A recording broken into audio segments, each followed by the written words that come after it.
Bismillahirrahmanirrahim. Bagian yang ketiga, kita ambil dari muqaddimah yang disebutkan oleh penerbit. Satu poin saja yang ingin kita ambil, yaitu manhajul amal fil kitab, metode penyusunan kitab ini. Ini bagus untuk dipahami. Ini akan membantu kita untuk mempelajari buku ini kalau kita paham metode penyusunannya. Baik. Ada 11 poin. Ada 11 poin yang menjelaskan kepada kita tentang metode penyusunan buku ini. Yatalakhas manhajul amal fi hadzal kitab fi ma yali. Awalan, yang pertama adalah taqsimul mawdu'at ila kutubin ra'isah. Wa kullu kitabin yanqasimu ila abwabin wa kullu babin tahtahu masail. Wa dzalika taqriban wa tashilan 'ala al-mutali' fihi. Pembagian tema-tema pembahasan atau judul-judul kepada kitab-kitab induk, kepada kitab-kitab utama. Kemudian setiap kitab dibagi menjadi beberapa bab. Seperti kitab taharah, ada bab tentang air, bab tentang najis, bab tentang mandi, bab tentang wudu. Itu di kitab taharah. Dan setiap bab di bawahnya ada beberapa permasalahan. Jadi buku ini dibagi menjadi, setiap pembahasannya dibagi menjadi 3. Kitab, bab, dan masail. Kitab, bab, dan masail. Contoh tadi, kitab taharah, di bawahnya ada beberapa bab. Bab tentang air, bab tentang wudu, bab tentang mandi, bab tentang tayamum, bab tentang najis, dan lain-lain. Kemudian misalkan bab tentang air, di bawahnya ada beberapa permasalahan. Misalkan tentang hukum air bekas, air mustakmal, apa hukumnya? Kemudian hukum air yang tercampur benda suci. Kemudian hukum air yang tercampur najis. Baik, jadi itu disebut masail, permasalahan. Iya. Ini untuk mendekatkan dan memudahkan kepada pembaca atau yang mempelajari kitab ini. Baik, ini yang pertama. Tsaniyan, yang kedua, al-iqtisar 'ala al-masail al-muhimmah allati tad'u ilaiha al-haja fi kulli babin. Membatasi pembahasan hanya masalah-masalah terpenting saja yang dibutuhkan di setiap bab. Wa 'adamu dzikri tafri'at wal masail allati taqillul haja ilaiha, dan tidak menyebutkan pembahasan-pembahasan rincian dan permasalahan-permasalahan yang sedikit dibutuhkan oleh kaum muslimin. Jemaah sekalian, ini cara belajar untuk pemula. Pemula itu seperti kita semuanya, kalau baru belajar, kemudian dibahas terlalu merinci, malah itu akan membuat pikiran tidak fokus. Jadi memang buku ini sengaja ditulis untuk seluruh kaum muslimin, baik penuntut ilmu maupun orang yang awam. Kemudian yang ketiga, al-ikhtisar wa ikhtiyarul alfaz wal ibarat as-sahlah al-wadihah qadra al-imkan. Meringkas dan memilih lafaz-lafaz serta ungkapan-ungkapan yang mudah serta jelas sesuai kemampuan. Jadi orang yang baru belajar bahasa Arab pun insya Allah bisa ikut belajar karena kata-katanya mudah. Kalau ada kata-kata yang nggak dipahami, tinggal buka kamus. Kemudian yang keempat, al-iqtisar 'alal adillah al-mu'tamadah fi kulli mas'alatin. Membatasi pada penyebutan dalil-dalil yang menjadi umdah atau dalil utamanya pada setiap masalah. Karena dalil-dalil kan banyak, namun yang disebutkan di sini hanyalah dalil utamanya. Dalil utamanya. Iya. Dan mungkin dalam pembahasan yang akan kita lakukan di pertemuan-pertemuan yang akan datang, kita akan tambahkan sedikit dalil-dalil yang lain yang dibutuhkan. Begitu pula rincian-rincian yang kita pandang perlu untuk disampaikan. Kemudian yang kelima, al-iqtisar 'ala al-qauli rajih alladhi yad'amuhu ad-dalil fil masail al-mukhtalaf fiha.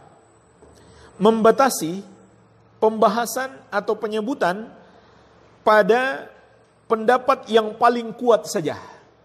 Pendapat yang paling kuat tentu menurut para penulis rahimahumullah, yang didukung oleh dalil dalam permasalahan-permasalahan yang ulama berbeda pendapat padanya. Ini juga termasuk cara belajar yang baik bagi pemula.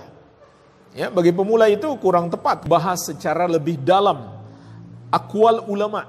Kalau cuma disebutkan begitu saja mungkin tidak apa-apa. Tapi kalau dibahas detail, menurut pendapat Syafi'i hukumnya begini, dalilnya ini. Menurut pendapat Hanafi hukumnya ini, dalilnya ini. Kita sebutkan semua dalilnya, kemudian kita bantah satu persatu dalilnya. Nah, itu bukan untuk pemula. Itu bukan untuk pemula. Yang pemula sangat bagus adalah dia tahu mana pendapat yang paling kuat. Dia tahu mana pendapat yang paling kuat dan dalilnya apa. Karena yang dituntut bagi kita adalah mempelajari sesuai dalil. Itu perintah Allah kepada kita. Itu perintah Allah kepada kita mempelajari berdasarkan dalil. Iya. Dunal luju ila dzikril ara' wal aqwal wal khilaf fil mas'alah, tanpa menyebutkan pendapat-pendapat dan ucapan-ucapan para ulama serta perbedaan pendapat dalam masalah tersebut. Jadi bukan ini kitabnya. Kalau kita mau mempelajari lebih dalam khilaf ulama, nanti kita selesaikan kitab ini, baru kita pelajari kitab yang lebih tinggi, seperti misalkan kitab Syarhul Muhadzab yang disusun oleh Imam Nawawi, atau kitab Al-Mughni yang disusun oleh Imam Ibnu Qudamah dan yang lainnya. Nah, itu disebutkan secara lebih lengkap. Baik, ini yang kelima. Kemudian yang keenam, azul ayat al-Qur'aniyah wa tawthiquha wa dzalika bi dzikri ismi surah wa raqmil ayah bi jiwari kulli ayatin waradat fil kitab. Penyebutan ayat-ayat Quran dan memastikannya dengan menyebut nama suratnya, nomor ayatnya di setiap ayat yang disebutkan dalam kitab ini. Ini juga membantu para pemula dalam menuntut ilmu. Kemudian yang ketujuh, takhrijul ahadits an-nabawiyah. Takhrij hadis-hadis Nabi SAW di dalam kitab ini. Jadi insyaallah ta'ala dalam kitab ini sudah dipastikan hadis-hadisnya adalah hadis-hadis sahih yang disusun atau diriwayatkan oleh para imam ahli hadis, sehingga memudahkan kita, tidak perlu lagi mencari status hadisnya sahih atau tidak. Ya'zuha ila masadiri sunnah al-mu'tamadah, dan disebutkan sumber-sumber hadis ini yang mu'tamadah di kalangan ahlus sunnati wal jamaah, yang menjadi panduan di kalangan ahlus sunnah wal jamaah.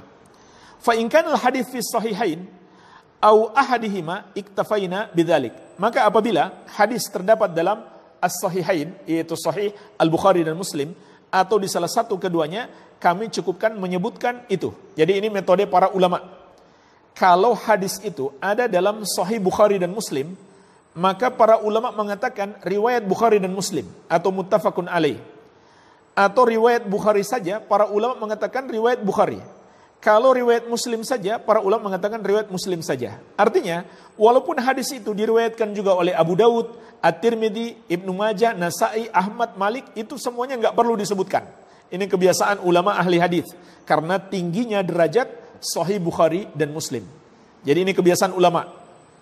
Dan termasuk kesalahan kalau hadis itu ada dalam riwayat Bukhari atau Muslim atau Abu Daud, lalu kita katakan hadis ini diriwayatkan Abu Daud tanpa menyebut Bukhari atau tanpa menyebut Muslim. Itu salah, itu tidak tepat.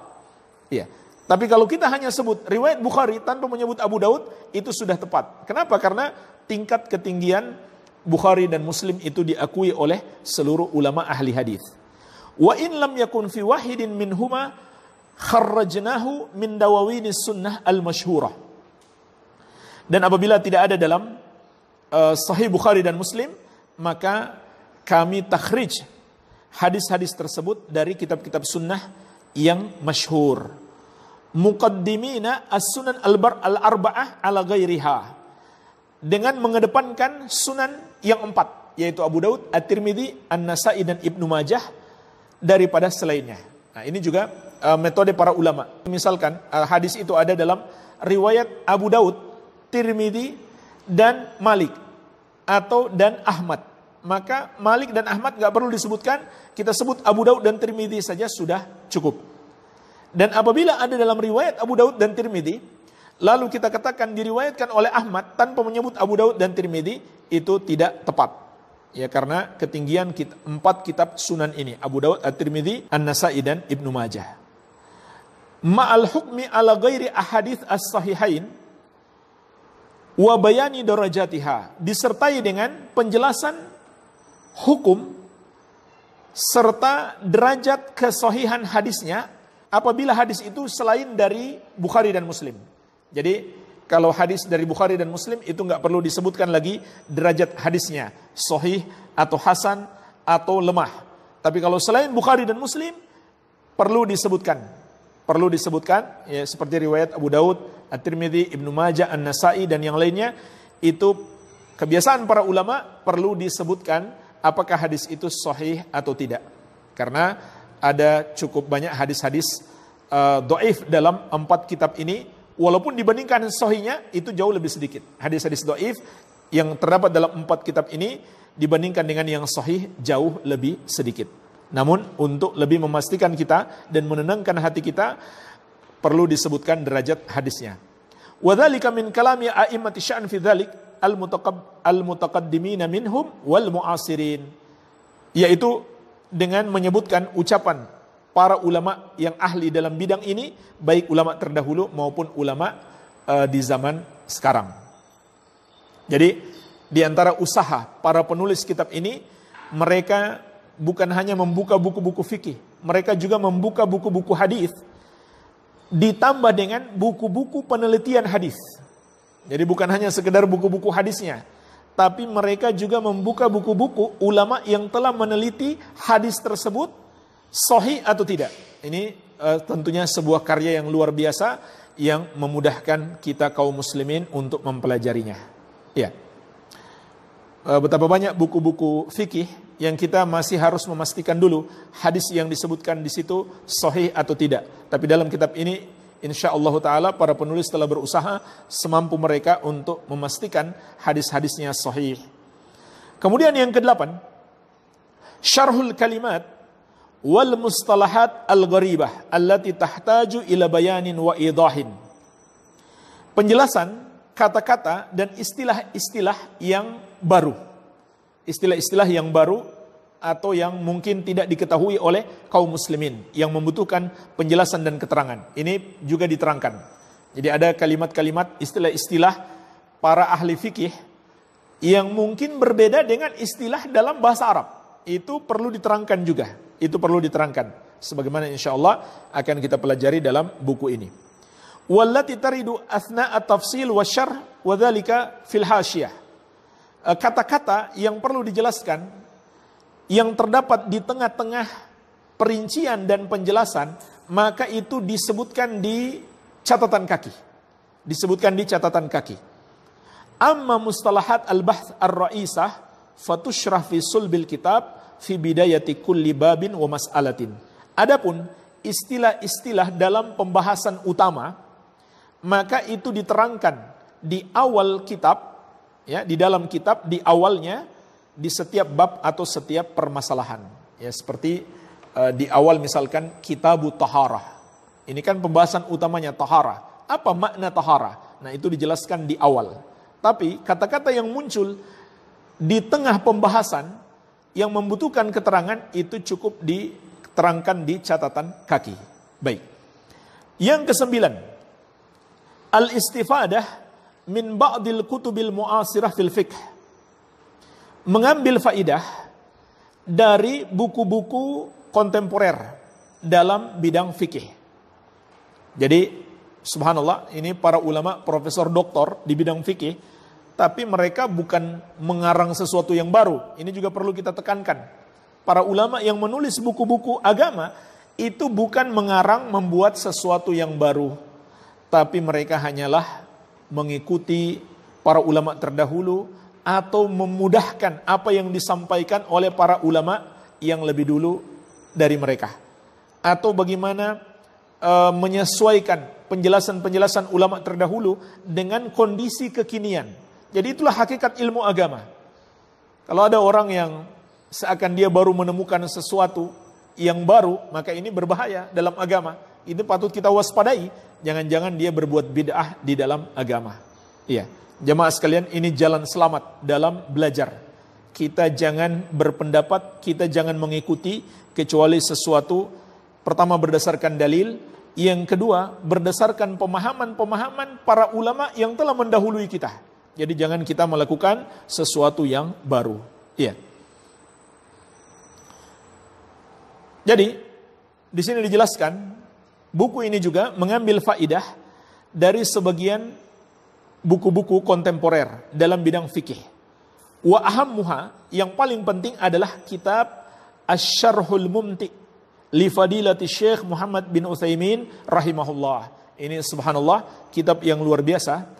Asy-Syarhul Mumti'. Setelah antum belajar kitab ini, bolehlah antum buka Asy-Syarhul Mumti' yang disusun oleh Fadilatul Syekh Muhammad bin Shalih Al-Utsaimin, terdiri dari 15 jilid.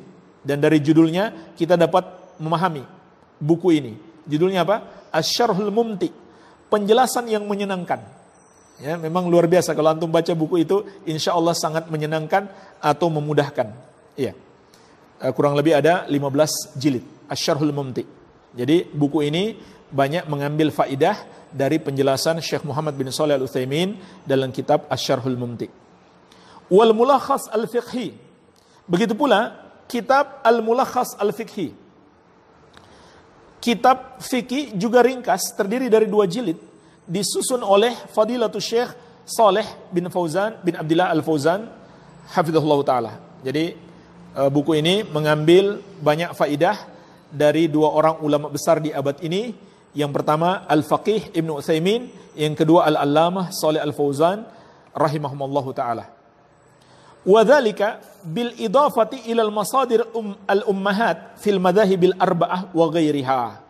Dan juga tetap bersandar pada buku-buku induk pada mazhab yang 4. Jadi buku ini juga sebenarnya berusaha untuk meringkas mazhab yang 4. Mana yang sesuai dalil, itu yang diambil. Jadi tidak terikat pada satu mazhab. Tidak terikat pada satu mazhab. Iya. Tapi berusaha mengambil dari mazhab yang 4 mana yang sesuai dengan dalil. Wa ghairiha, dan juga mazhab yang lain. Contohnya dari kitab Al-Muhallah, Imam Ibnu Hazm, beliau bukan dari mazhab yang 4. Atau Nailul Autar, Imam Asy-Syaukani, beliau juga bukan dari mazhab yang 4. Tapi memiliki pendapat-pendapat fikih yang kuat karena disertai oleh dalil-dalil. Iya. Jadi sekali lagi jemaah sekalian, ini bukan sebuah karya penemuan baru, tidak. Ini hanyalah usaha untuk memudahkan kita belajar dari pengajaran-pengajaran yang telah diberikan para ulama terdahulu, para ahli fikih terdahulu. Iya. Kemudian yang keempat, at-tanbih ala ba'dil umur allati yaqa'u fiha katsirun minan nas mimma yukhaliful kitab was sunnah as-sahihah. Peringatan dan nasihat terkait beberapa perkara yang menyelisihi Alkitab dan Sunnah yang dilakukan oleh banyak orang. Wa bayanu shawab wal haq fi dzalik, dan penjelasan mana yang benar, pendapat yang kuat dalam permasalahan tersebut. Wa dzalika fil mawatin allati ra'ayna annal haja tad'u fiha ila dzalik, yaitu di beberapa tempat atau beberapa bab yang kami lihat ada kebutuhan atau perlu dijelaskan tentang penyelisihan tersebut. Kemudian yang ke-11, wada'na faharis tafsiliyah li mawdu'atil kitab wa masailihi fi nihayatil kitab wa dzalika tashilan 'alal muraji wal mutali' fihi. Kami juga membuat daftar isi secara detail atau secara terperinci. Daftar isinya terperinci yang mencakup tema-tema pembahasan dan masail-masailnya, permasalahan-permasalahannya di akhir kitab. Ya mungkin kalau ada yang punya terjemahannya itu dirubah di awal kitab karena buku dalam bahasa Indonesia daftar isinya biasanya di awal kitab. Kalau dalam bahasa Arab di akhir kitab. Wadzalika tashilan 'alal muraji' wal mutali' fihi. Ini untuk memudahkan kita murajaah dan membaca kembali kitab ini. Jadi ini diantara faidah adanya daftar isi. Kita bisa memahami isi kitab secara global dengan melihat daftar isinya. Baik. Inilah jemaah sekalian yang terkandung dalam muqaddimah Syekh Shalih Al-Syekh dan satu dari muqaddimah penerbit.